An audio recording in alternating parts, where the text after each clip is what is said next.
Por exemplo, unha enfermedade xenética pura, que é o cancro de mama hereditario.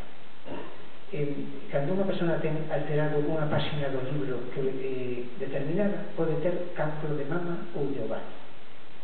Pero que telo, cando ten esa páxina algún erro, é prácticamente seguro hoxendía que o vai a ter. Hoxendía ten o 90% de probabilidades de telo. Pero as nosas aboas, co mesmo defecto, nada máis que tiñan o 70% de probabilidades de telo, ainda tendo o mesmo defecto xenético. Quere dicir isto que nas enfermedades incluso xenéticas máis puras o ambiente tamén conta. E hoxe en día sabemos que por exemplo, non ter fillos, a obesidade, as dietas moi ricas que chamamos en estróxenos, todo iso fai a falta o sedentarismo ou non facer moito exercicio.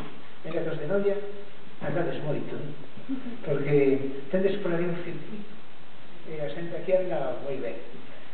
Todo iso sabemos que fai que por culpa de non facer tanto iso, agora a xente que ten esa alteración xenética ten máis probabilidades de ter cancro de mama e ovario se ten o problema ese xenético.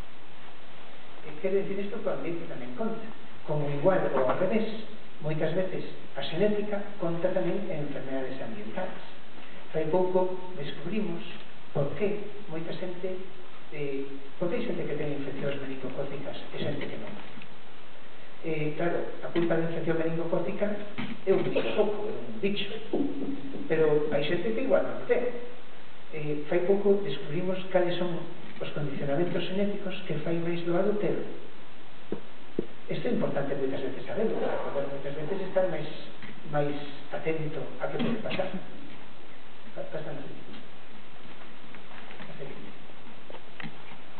Bueno, aquí vos presento o grupo, a parte do noso grupo que traballa en xenética clínica dentro dunha fundación pública do sistema galego de saúde.